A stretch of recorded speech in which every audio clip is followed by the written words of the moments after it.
I'm going to be sharing something with you, and I want you to follow me very closely. But you know what? It was, thank God, yesterday night we were gisting.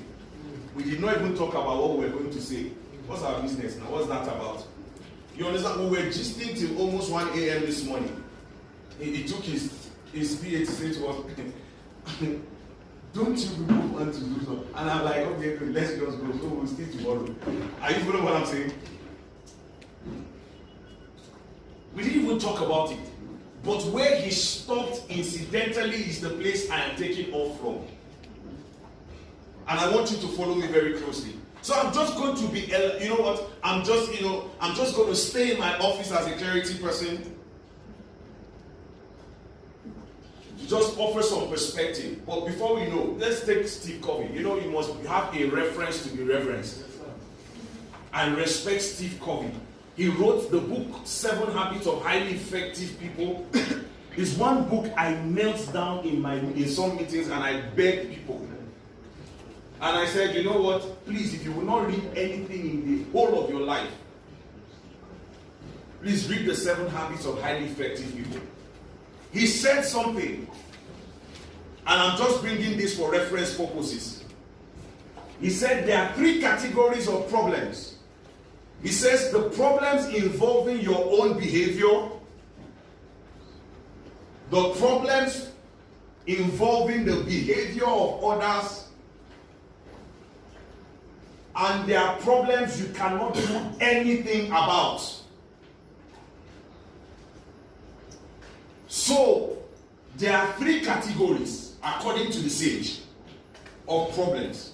I didn't mention that because it's anything I believe. But I know that whatever problem is there is within these 3 categories. You agree with me, right? You agree with me? You agree with me? Yes, sir. Let me. So people think, so you know, as you drop your problems there, it won't go back with you. You understand that one? Okay. So as you drop your problems there, it won't go back with you. Because you are carrying those papers. I'm carrying the papers. Alright, I have one in my study. So I'm taking these ones there again. Alright? But I'm telling you the truth, it's solved. But follow me. So I'm saying whether the problem is a problem involving your own behavior, the behavior of others, or problems that you cannot do anything about, problems exist. You with me? Sure. So there are things. Okay? So I want us to quickly do an exercise. That's what Steve Covey said. So I'm saying whether it is in any of these categories, I'm not going to argue with him. Because I believe. Alright? But in whatever category these problems are, there is a fail-proof way to deal with it. Are you following what I'm saying? I may not be able to say to you so much about the things we cannot, the problems that you can do nothing about. I may not say so much to you about it, but I hope that maybe in passing, I will say something that will be able to help us deal about. But you see, when I'm saying problems that you can't do anything about, I'm talking about things like natural disaster. Are you following me? The things you know you can't have control over. Are you following me? Good. So let's take it further. So this is an exercise we're going to do. I'm going to show you a picture by this British cartoonist. Okay? So it's going to be a little bit, we're going to have some little kind of exercise, right? You're going to look at it. There are 2 pictures. So you look at the picture. What do you see?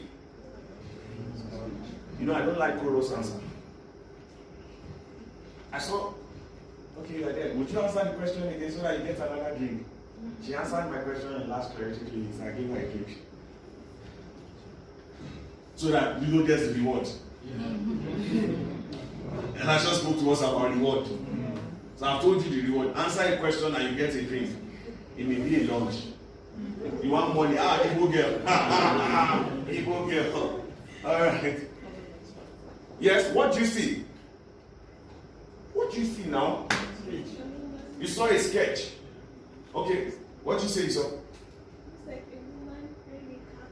A woman wearing, qualified, A young woman. a young woman wearing a scarf.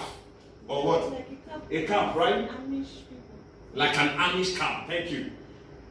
Who sees something else? Yeah, what do you see? There's an old lady with a big nose. You're seeing an old lady with a big nose. Yeah. Amazing. Who's seeing it? Yeah, what do you see? I see a writing. What do you see? Okay, no, I'm saying picture. I'm saying picture. I understand.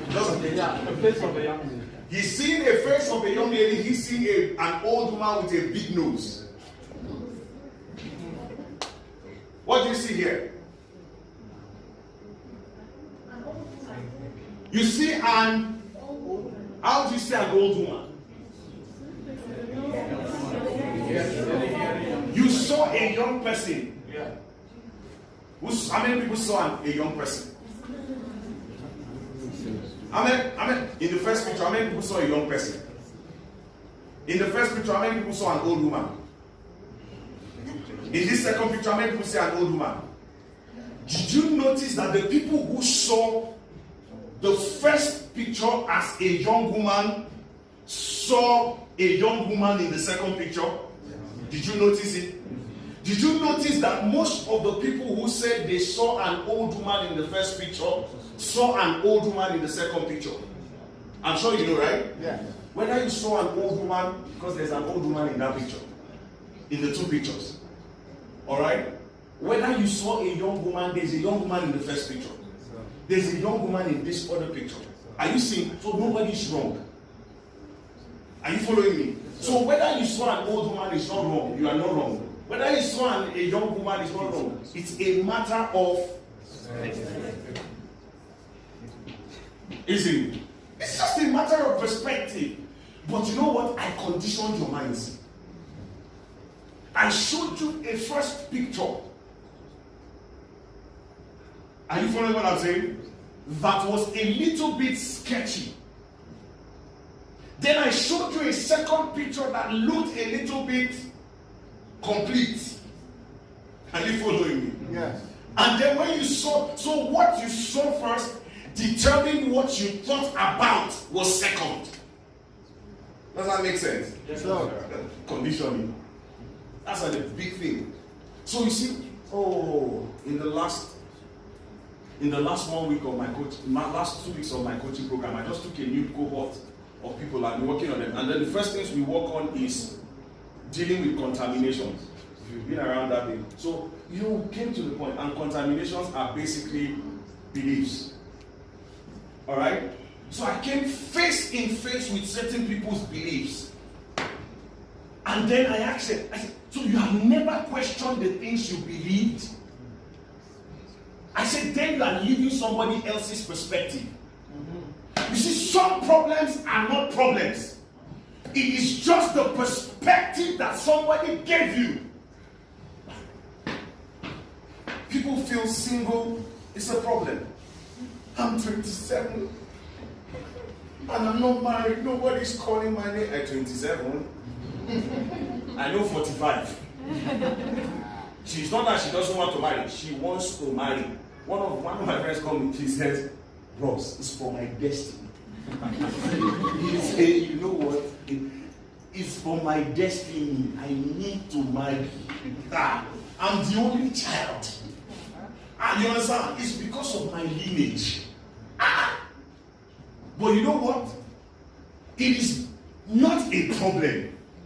But because you have borrowed perspective, or somebody has conditioned your perspective, so you now look at it as a problem. You know what? Some of us is our mothers and our parents or our aunties that have made us feel like being single is a problem. So if it was there, husband matter. Why is it that women don't say wife matter? You hardly hear men say wife matter. Are you following what I'm saying? Am I speaking correct sense? Are you following me? So before we begin to deal with your own perspective or your own paradigm, that's what I call it here. It's important that you know that most of us are living on a borrowed paradigm. So some of us, the only reason why we want to leave Nigeria is because we hear what people say about Nigeria, and sometimes we see it, but it's not what we see. It is the perspective they've given to us about Nigeria that has shaped our paradigm and belief about Nigeria. True or false? True. Do people die in the US every now and then? Yes. But why do you want to still go to the US?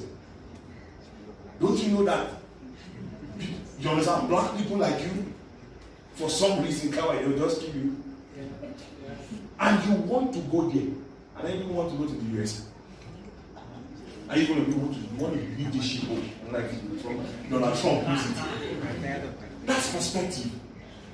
And you know what I'm saying? They've given you a perspective and you are setting your whole life around the perspective. That's what I just did to you. I conditioned you. So one of the first things, the second thing I want you to do today, I told you the first thing is be grateful. That's a bonus, right? The first thing I want you to do from my talk today is, you know what? Question the perspective to things. The things you consider to be a problem to you. Say, who told me it's a problem? Simple question, you understand? Why do I think it's a problem? Who told me it's a problem? Are you feeling what I'm saying? You will now see that the problem is not a problem. Are you with me? Sir. Am I making sense? Sir. So a whole lot of us are conditioned. Nigeria is not as bad as it is. Whatever that means. I can assure you, I'm not being motivational. I'm not a motivational speaker. Alright? I don't pride myself as a motivational speaker. I hope I get there someday. See that guy that spoke? Jim? Elijah Mama? Those are motivational speakers. They know. Do you understand what I'm saying? They have. You get what I mean? Are you following what I'm saying? I want to be like that. But just listen to me. Before I get there, I have some things to say too. Are you following me? It is. Don't allow what people think. Just there's no money. I've made so much money from just.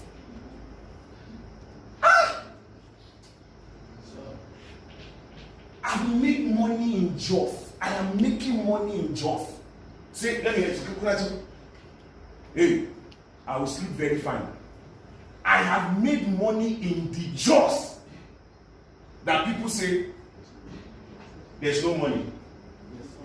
And you know why you're not seeing the money? You know why you're not having the money? You bought somebody's perspective. You took somebody's paradigm and you held it. I will never forget. It was a conversation between my wife and somebody who had been in the town, in the city. So she wanted to start her school, an etiquette training school in Jos at the time. Just shortly after we came in from Abuja. And then she met somebody and she says, you know what? That time they were charging 15,000 naira. Alright? 15,000 naira. That was the time. For those of you who didn't do it then, God bless you. We had a board meeting with the guys at the board the other day. They are reviewing the fees. And I said, I'm with you. I'm with you. Review it. You understand? Because I'm a very vocal person in board meeting. Are you following that aside? Okay? Then the woman said to her, just people don't pay for things. You know what I told my wife? What did you say to her?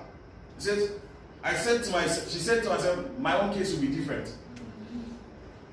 How many people did you have in that first class? Like 15 people. And everybody paid. Only one person, Abby. I can't remember. Alright? But everybody paid. Are you following what I'm saying? Or you think it's a stroll in the park for people to take out money and give you? So it's easy when you go to work in a place, like Elisha said, that you are not even working and they are giving you money. But that you would come and people pay you for value that you are delivering. You know something? Are you following what I'm saying? For me, that's real money. That's the same Jos. That some of you are saying people in Jos don't have buying power. I like what Elisha said to me. We were speaking sometime within this last week. And then, I was telling him about one of my friends from Lagos. I'm sure some of you know her. And then she calls me and said, how long are you going to be in Jos? Are you going to be in Jos forever? So I gave her my answer. So I was telling Elisha when we were having a conversation. He says, you know what? He says, you are even trying, you're answering them. He says that when he has those conversations with those people, you know what they say to him? Lagos. Well, by the way, we'll be in Lagos next 2 weeks. We'll be speaking at the first speakers convention next 2 weeks. You see, I'm growing up. I'm growing very fast. Alright? You get what I mean? And then you know what? He says, you know what me I will say to them? You know what I say to them? What is in Lagos what is in Lagos? Then they say buying power. Then he says, what makes there to be buying power? He says, is it not people? Is it not people that have the power to buy? Is it not? Then he says, what is in Kaduna? What's in Jos? Are they goats? I think that was very smart. See, that's why they are doing great things. I was with them in January. Amazing stuff is happening in Kaduna, now in Kafanchan, in Zaria, in Abuja. Are you following what I'm saying? Perspective. Are you following what I'm saying, right? Sure. So, back to you. Just is not the way they have told you. Oh, if I can stay here, somebody needed to hear this. It's not part of what I wanted to say. Just is not the way they have told you. What's the money in makeup? Yeah. What's the money in making hair? One of my clients in 2009 saw an orphan girl, saw herself through school by plaiting hair. Because we just set her up in, and I didn't give her any money. I just gave her right perspective. That was how she used that making hair to go through school. 2009. Are you following what I'm saying? Guys, that's not the problem. That brings me to my next point, so that I don't stay there. You see, the problem of life is how we see the problem. Very simple. The problem is how we see the problem. Some of us make money in helping people change the way they see problems. That's how I make my money. I don't see the truth is trying to deal with problems, eliminate problems in life is a foolish thing to do. Are you following me? It's a foolish thing to do. And we'll get there. It's a foolish thing to do. But you see, if you are able to put your problem or the way you can change the way you see the problem, you do the problem. So Elisha calls it paradigm. Alright? So Elisha called it perspective. Same word, because one of the meanings of perspective is a paradigm. Are you following what I'm saying? A paradigm is the way we see the world. Okay? Not in terms of our visual sense of sight, but in terms of perceiving. Are you seeing the word there, right? Understanding and interpreting. So for some people, it's at a level of perception. That's where the problem is for them. For some other people, it's at the level of understanding. For some other people, it's in the level of interpreting what happens to them. So 2 girls got raped at different times. Almost similar circumstance. For that reason, one person began to hate on men and got HIV infected. Alright? And she decides that she was going to give as many people the virus as she can before she dies. Alright? Because she was raped. Another person under the same circumstances begins to say, you know what? Because of what happened to me, I will become an advocate for the girl child. Same situation, right? Yeah. Different interpretations. So sometimes people's problems are just the way they interpret it. Sometimes it's just what they will call understanding error. Or you don't understand what I'm saying? Yeah. That's why you come for places like this and you listen to people, you listen to the kind of things we're saying. It just helps you put certain things in perspective. You just brings an understanding. You say, oh, I didn't see it like that.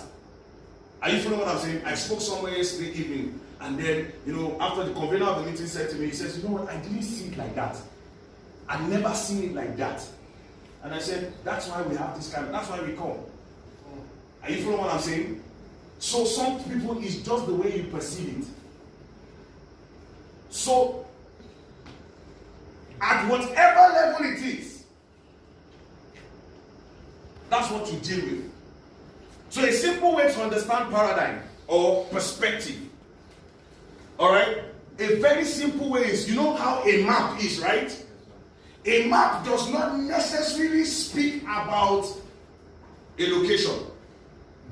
I'm sure you know, right?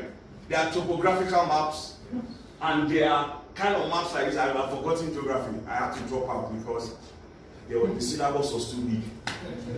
All right? It explains certain aspects of the territory. That's what a map does, right? It shows you whether there are mountains or whether there are rivers. That's a topographical map. I know that one because in the military you must know that one. They put us in a situation and then you give you a topographical map.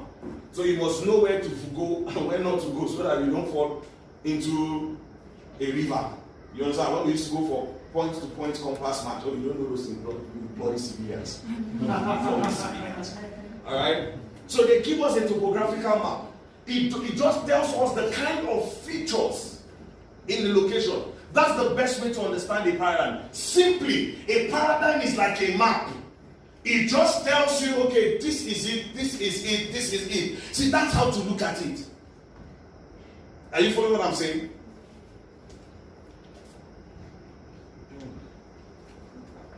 Let me speak a bit about paradigms.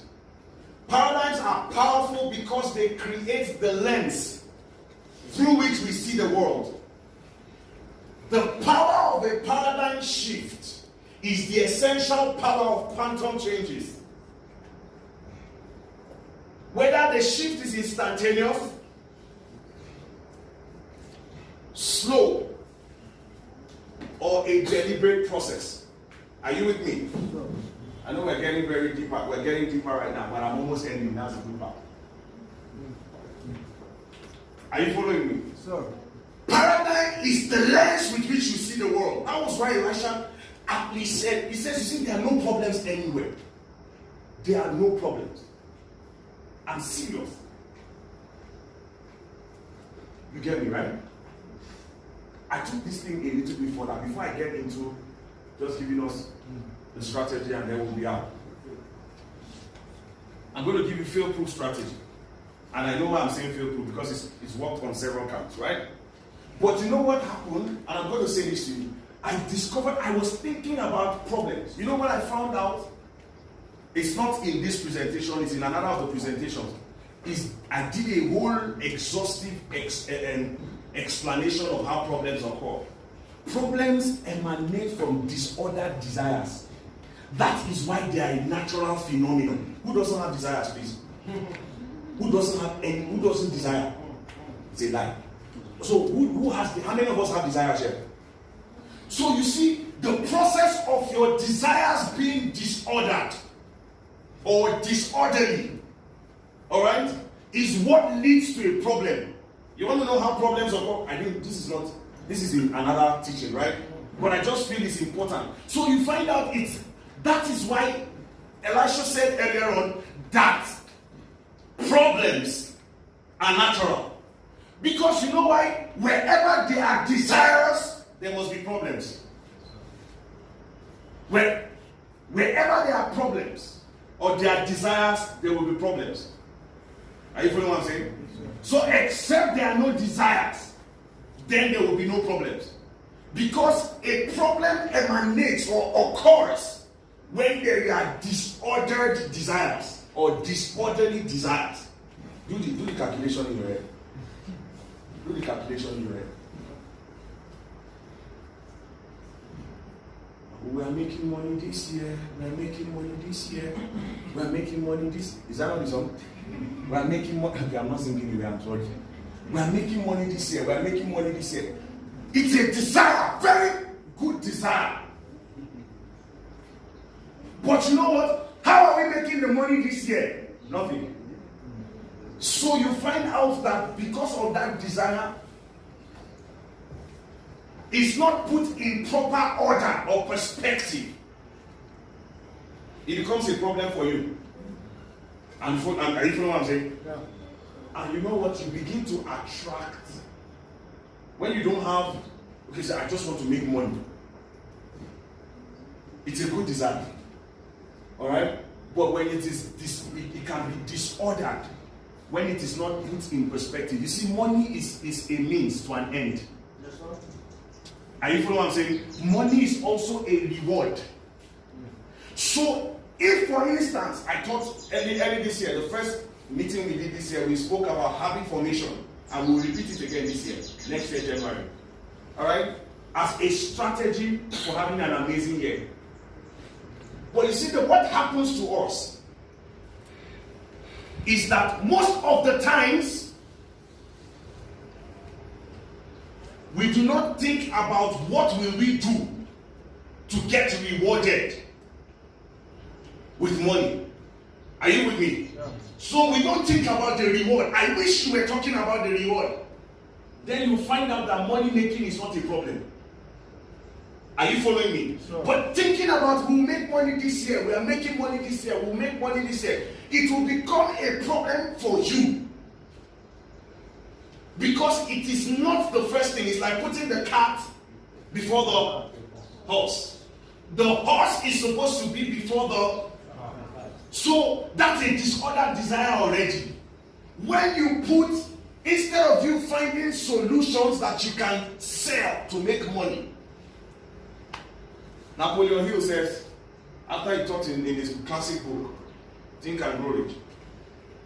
You know, people think that you just come and say, just think and grow rich. They've never read the book. I've heard people criticize the book and I know they never read it. Because one of the things he says to you is that your desires. He says when you desire something, he says the next step you do is what action or what